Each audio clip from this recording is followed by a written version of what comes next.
வேலூரில் பள்ளிக்கு சென்று திரும்பிய குழந்தை கடத்தப்பட்டிருக்கிறது. வேலூரில் 4 வயது ஆண் குழந்தையை கடத்தியிருக்கிறார்கள்.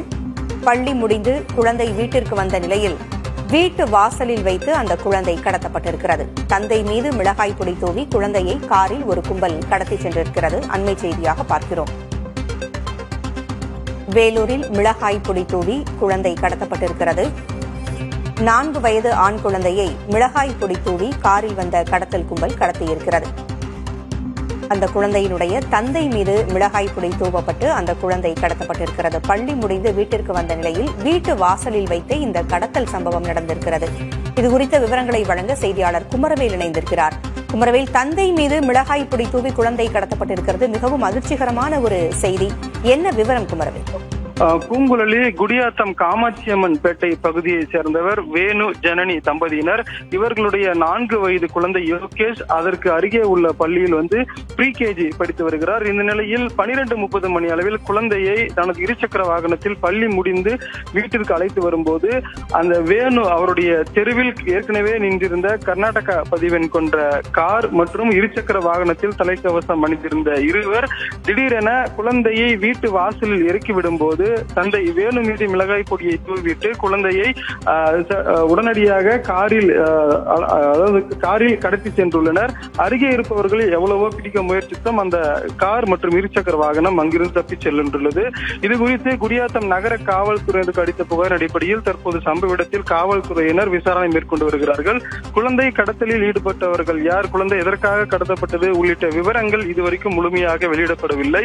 அதேபோல குழந்தையின் பெற்றோரிடம் மேற்கொண்ட விசாரணையிலும் ஏதேனும் முன்விரோதம் இருந்திருக்கலாமா அல்லது பணம் கொடுக்கல் வாங்கல ஏதேனும் பிரச்சனை இருந்ததா, அந்த கோணத்திலும் விசாரணை மேற்கொள்ளப்பட்டு வருகிறது. இருந்தபோதும் பெற்றோர் தரப்பில் இருந்து இது மாதிரி எந்த ஒரு பிரச்சனையும் இல்லாத சூழலில் எதற்காக குழந்தை கடத்தப்பட்டது என்ற கோணத்தில் தற்போது காவல்துறையினர் விசாரணையை துரிதப்படுத்தியிருக்கிறார்கள். பூங்குழலி, எதற்காக கடத்தப்பட்டது குழந்தை என்பது குறித்த விசாரணை ஒருவரும் இருக்க, காரினுடைய பதிவு எண் தெரிந்திருக்கிறது. அந்த கார் எங்கு இருக்கிறது என்று பின்பற்றி இருக்கிறார்களா? என்ன தகவல் அது குறித்து? ஏற்கனவே வேலூர் மாவட்டத்தை பொறுத்தவரைக்கும் காவல்துறை சார்பாக மாவட்டம் முழுவதும் சிசிடிவி கேமராக்கள் பொருத்தப்பட்டுள்ளது. குறிப்பாக தற்போது குழந்தை கடத்தல் நடைபெற்ற இடமான குடியாத்தம் பகுதி தமிழக ஆந்திர எல்லை ஓரம் அமைந்திருக்கக்கூடிய ஒரு பகுதி. அந்த பகுதியில் பரதராமி உள்ளிட்ட சோதனை சாவடிகள் இருக்கிறது. அந்த சோதனை சாவடிகளை ஏதேனும் கடக்க வாய்ப்பு இருக்குமா என்ற பட்சத்தில் ஏற்கனவே குழந்தை கடத்தல் சம்பவம் தெரிந்த உடனேயே காவல்துறை மாநில எல்லை சோதனை சாவடிகளை அலர்ட் செய்திருக்கிறார்கள். அங்குமே தீவிர கண்காணிப்பு பணி நடைபெற்று வருகிறது. இந்த பதிவெண் கொண்ட கார் அல்லது இந்த நிறத்தில் இந்த அடையாளங்களுடன் வரக்கூடிய கார் ஏதேனும் சோதனை சாவடியில் கிடக்கிறதா என்ற அடிப்படையிலும் காவல்துறையினர் விசாரணையையும் கண்காணிப்பையும் துரிதப்படுத்தியிருக்கிறார்கள். ஏற்கனவே அதற்கான தொழில்நுட்பமும் எஸ்பி அலுவலகத்தில் இருக்கிறது. அந்த நம்பர் ட்ரேசிங் என்ற ஒரு முறை இருக்கிறது. அந்த முறையை பயன்படுத்தியும் தலைமை மாவட்ட எஸ்பி அலுவலகத்தில் இருந்து இந்த கார் எந்த இடத்தில் சென்று கொண்டிருக்கிறது என்பதனை ட்ரேஸ் செய்வதற்கான பணிகளையும் காவல்துறையினர் மேற்கொண்டு வருவதாக தகவல் வெளியாகி இருக்கிறது. பூங்குழலி, தந்தை மீது மிளகாய் பொடி தூவி இந்த குழந்தை கடத்தப்பட்டிருக்கிறது. இதை பார்க்கும் பொழுது மிகவும் திட்டமிட்டே இந்த கடத்தல் நடந்திருப்பது தெரிகிறது. குமரவேல், வேலூர் பகுதியை பொறுத்தவரை குழந்தை கடத்தல் என்பது அதிகமாக நடக்கிறதா அல்லது இதுதான் முதல் நிகழ்வா? வேலூர் மாவட்டத்தை பொறுத்தவரைக்கும் குழந்தை கடத்தல் என்பது ஒரு மிக அரிதான ஒரு சம்பவம் தான். ஏற்கனவே கடந்த 5 மாதங்களுக்கு முன்பு கூட இதே குடியாத்தம் பகுதியில் குழந்தை கடத்தல் சம்பவம் என்று ஒன்று அரங்கேறியது. ஆனால் அது குடும்ப பிரச்சனை காரணமாக குழந்தையை கடத்தியதாகவும் தெரிவித்திருந்தார்கள். அதற்கு முன்பாக ஏறக்குறைய 4 ஆண்டுகளுக்கு முன்பு அரியூர் பகுதியில் இதே போன்று இரவில் வீட்டில் விளையாடி கொண்டிருந்த வீட்டிற்கு உள்ளே விளையாடி கொண்டிருந்த ஒரு பெண் குழந்தை 2 வயது பெண் குழந்தை 5 வயது பெண் குழந்தை கடத்தப்பட்ட ஒரு சம்பவம் பரபரப்பை ஏற்படுத்தியது. அப்போதும் கணவன் மனைவி பிரிவுக்கு இடையேதான் இந்த குழந்தை கடத்தல் சம்பவம் நடந்ததாக தெரிய வந்தது. அதன் அடிப்படையில் அண்மையில் நடந்த 2 குழந்தை கடத்தல் சம்பவங்களுமே குடும்ப பிரச்சனை காரணமாகத்தான் நிகழ்ந்துள்ளது. அந்த அடிப்படையில் வேலூர் மாவட்டத்தில் திட்டமிட்டு சட்ட விரோதமான அதாவது சட்டத்திற்கு புறம்பான குழந்தை கடத்தல் என்பது இதுவரை முறையாக அண்மை காலத்தில் பதிவாகவில்லை. அந்த அடிப்படையிலுமே காவல்துறையினர் இந்த குழந்தை கடத்தலுக்கான காரணம் விரைவாக குழந்தையை மீட்க வேண்டும், குழந்தை கடத்தல் ஈடுபட்டவர்களை விரைவாக பிடிக்க வேண்டும் என்ற நோக்கத்தில் தனிப்படைகளுமே கூட அமைக்கப்பட்டு விசாரணையும் தேடுதலும் தீவிரப்படுத்தப்பட்டு வருகிறது. பூங்குழலி, கடத்தப்பட்ட குழந்தையினுடைய பெற்றோர் இது குறித்து என்ன சொல்றாங்க? முன்விரோதம் ஏதாவது இருந்திருக்கிறதா? அவர்கள் தரப்பு கருத்து என்ன? ஏற்கனவே நம்ம காட்சியில் பார்க்கும்போது அந்த டிஷர்ட் அணிந்தவாறு பேசுபவர் தான் அந்த குழந்தையோட தந்தை வேணு. அவர் தான் குழந்தையை பள்ளியிலிருந்து அழைத்து வந்தவர் சுமார் 12:30 மணி அளவில். அவர் அந்த வீடியோ காட்சியில பேசும்போது கூட நான் குழந்தையை பள்ளியில் இருந்து அழைத்து வந்தேன், ஆனா எதிர்பாராத விதமாக நின்றிருந்தவங்க உடனடியா என் மீது மிளகாய் பொடியை தூவி குழந்தையை கடத்திட்டு போயிட்டாங்க.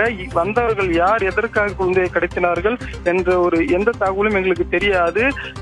இந்த மாதிரி அதாவது குழந்தை கடத்தலில் தொடர்புடையவர்களோ அல்லது குழந்தை கடத்தல் அளவுக்கு இந்த பிரச்சனைகள் எதுவும் இல்லாத சூழலில் எதற்காக இந்த குழந்தை கடத்தல் சம்பவம் நடந்தது என்பது பெற்றோருக்கும் தெரியாத காரணத்தினால்தான் காவல்துறை தற்போது பெற்றோர்கள் அவர்களை சுற்றியுள்ள உறவினர்களையும் தீவிரமாக விசாரணை வளையத்திற்கு கொண்டு வந்து அந்த பெற்றோருடைய செல்போன்கள், அங்கு சுற்றி இருந்தவர்களுடைய செல்போன்களையும் அந்த கால் ரெக்கார்டர்ஸையும் எடுத்து அதற்கான முறையான சோதனையும் செய்து வருகிறார்கள். பூங்குழலி, காவல்துறையினுடைய விசாரணை போக்கு எப்படி இருக்கிறது குமரவேல்? தனிப்படை அமைத்து விசாரணை நடத்தப்படுவதாக சொல்லப்பட்டிருக்கிறது, அது குறித்த விவரங்கள் என்ன? ஏற்கனவே குறிப்பிட்டது போல குழந்தை கடத்தல் நடந்ததாக கூறப்படக்கூடிய பகுதி குடியாத்தம் நகர பகுதியாக இருந்தாலுமே கூட பதிவெண், அந்த காரோட பதிவெண் கர்நாடகா மாநில பதிவெண் கொண்டது. இந்த கர்நாடகாவை பொறுத்த வரைக்கும் அருகே இருக்கக்கூடிய ஆந்திர மாநில எல்லையை கடந்து உடனடியாக விகோட்டாவை கடந்து கேஜிஎஃப் போக முடியும். ஈஸியா ஒரு குறைந்தது 50-60 கிலோமீட்டருக்குள்ளேயே கர்நாடகா எல்லையை அடைந்து விட முடியும். அந்த அடிப்படையில் தான் முதலில் குறிப்பிட்டது போன்ற குழந்தை கடத்தல் சம்பவம் நிகழ்ந்தது என்ற தகவல் கிடைத்த உடனேயே குடியாத்தம் அருகே இருக்க குடியாத்தம், அதாவது தமிழக ஆந்திர எல்லையை ஒட்டியிருக்கக்கூடிய பேரணாம்பட்டு, குடியாத்தம், இந்த பக்கம் இருக்கக்கூடிய கேவிகுப்பம் பகுதி, இந்த 3 பகுதிகளிலும் தோராயமாக 4 மாநில எல்லை சோதனை சாவடிகள் வருகிறது. அந்த சோதனை சாவடிகளையும் காட்பாடி பகுதியில் இருக்கக்கூடிய கிறிஸ்டியன்பேட்டையும் ஒரு மாநில எல்லை சோதனை சாவடி, ஒட்டுமொத்தமாக மாவட்டத்திற்கு வேலூர் மாவட்டத்தில் 6 மாநில எல்லை சோதனை சாவடிகள் வருகிறது ஆந்திராவை ஒட்டி. இந்த 6 மாநில எல்லை சோதனைகளுக்கு முதல் கட்டமாக அலர்ட் விடுக்கப்பட்டு சந்தேகிக்கும்படியான வாகனங்கள், சந்தேகிக்கும்படியான நபர்கள், அதே போல இந்த சிசிடிவி காட்சியில் பதிவாக இருக்கக்கூடிய காரின் பதிவெண்கள், இருசக்கர வாகனத்தில் வந்தவருடைய அடையாளங்கள் உடனடியாக அனுப்பப்பட்டு அங்கு அலர்ட் செய்யப்பட்டு தீவிர கண்காணிப்பு சோதனை மேற்கொள்ளப்பட்டு வருகிறது.